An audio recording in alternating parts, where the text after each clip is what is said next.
بسم اللہ الرحمن الرحیم۔ السلام علیکم ورحمۃ اللہ وبرکاتہ۔ محترم سامعین، آج کے ویڈیو میں ہم آپ کو رسول اکرم صلی اللہ علیہ وآلہ وسلم کی اونٹنی کے بارے میں بتائیں گے۔ میرا نام قصوہ ہے، میں ایک اونٹنی ہوں۔ مجھے اور میرے ساتھیوں کو ریگستان کا جہاز بھی کہا جاتا ہے۔ میں صحرا میں لمبا سفر کرنے کے باوجود نہیں تھکتی اور نہ ہی مجھے پیاس لگتی ہے۔ میں مکہ میں رہا کرتی تھی۔ یہ وہ زمانہ ہے کہ جب محمد مصطفیٰ صلی اللہ علیہ وآلہ وسلم نے خدائے واحد کی عبادت کی تبلیغ شروع کی۔ نبی اکرم صلی اللہ علیہ وآلہ وسلم کے دوست ابو بکر میرے مالک تھے۔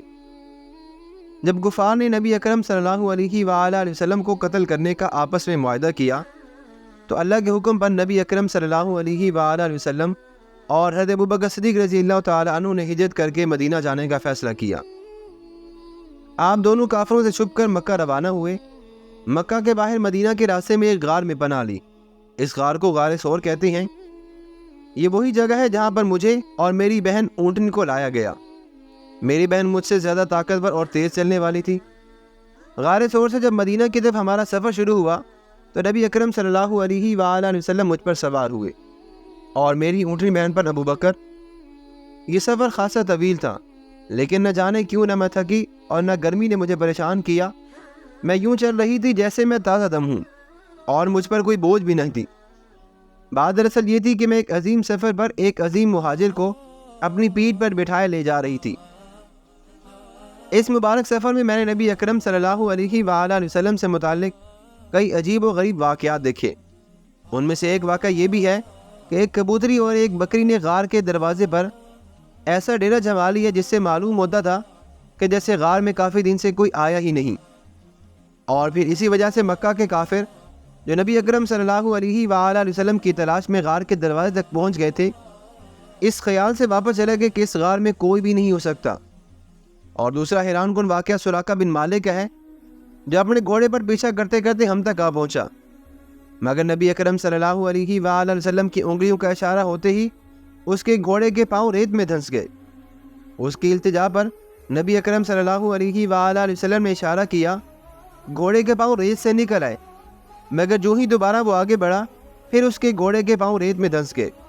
اور تیسری مرتبہ بھی ایسا ہی ہوا۔ اس مرتبہ بھی نبی اکرم صلی اللہ علیہ وآلہ وسلم نے اس کو معاف کر دیا اور اس کے بعد سراقہ بن مالک واپس چلا گیا۔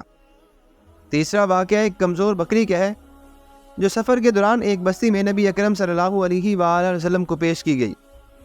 اس کی مالکہ ایک عورت تھی جس کا نام ام مبت تھا۔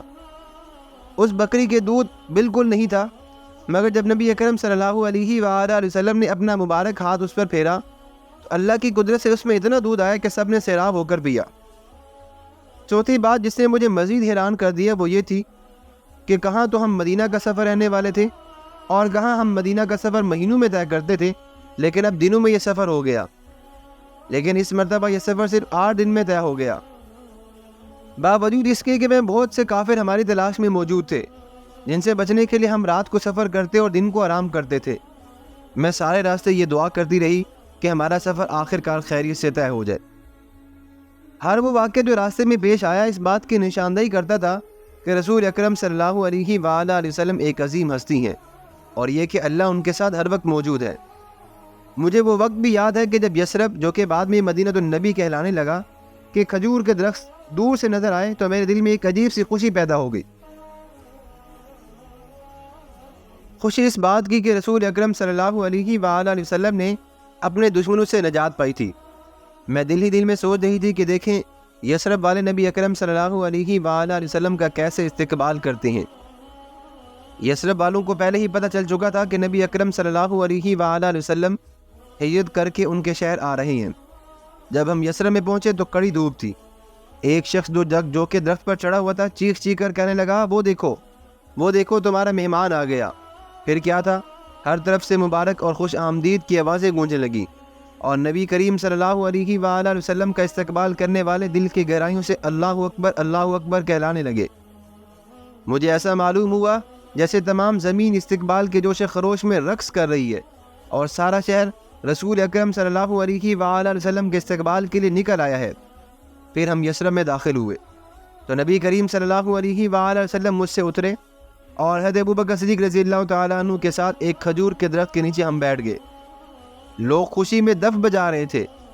ان میں سے بیشتر نے نبی اکرم صلی اللہ علیہ وآلہ وسلم کو اگرچہ پہلے نہیں دیکھا تھا، مگر وہ لوگ پھر بھی آپ سے بے انتہا محبت کرتے تھے۔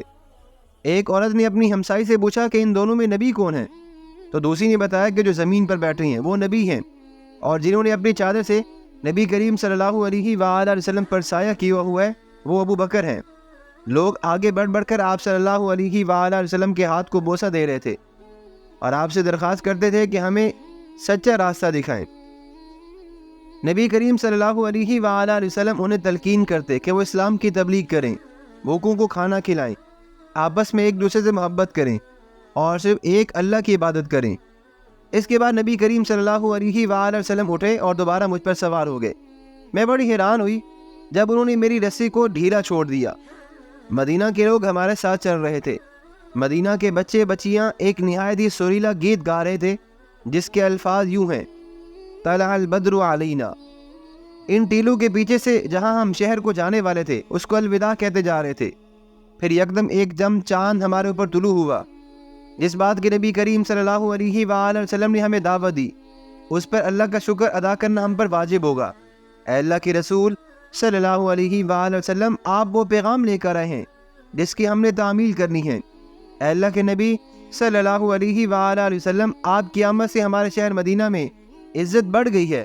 خوش آمدید اللہ کی طرف سے اے پیارے بلانے والے نبی۔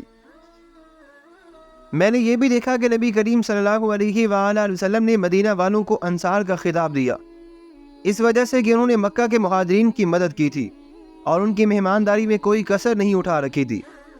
مدینہ والے مجھے بڑی عزت اور احترام کی نگاہ سے دیکھتے تھے، انہیں مجھ سے بڑی عقیدت تھی، اس وجہ سے کہ اس عظیم سفر میں حضور نبی کریم صلی اللہ علیہ وآلہ وسلم کے ساتھ میں رہی اور اللہ کے حکم پر چل پڑی اور اللہ کے حکم سے اس جگہ پہ قیام کیا جہاں آج مسجد نبی موجود ہے۔ محترم سامعین، آج کی ویڈیو ہم یہیں پہ مکمل کرتے ہیں۔ امید ہے کہ آپ کو نبی اکرم صلی اللہ علیہ وآلہ وسلم کی اونٹنی کی باتیں ضرور پسند آئی ہوگی۔ اس طرح کی مزید اسلامی ویڈیوز کے لیے ہمارے ساتھ جڑے رہیں، ہمارے چینل کو ضرور سبسکرائب کیجیے گا اور نبی اکرم صلی اللہ علیہ وآلہ وسلم کی سیرت نقش بنقش اور صحابہ کے واقعات، انبیاء کے واقعات، مختلف شخصیات کے واقعات سننے اور دیکھنے کے لیے ہمارے چینل کے ساتھ جڑے رہیں۔ اللہ تبارک و تعالی ہم سب کا حامی و ناصر ہو، آمین۔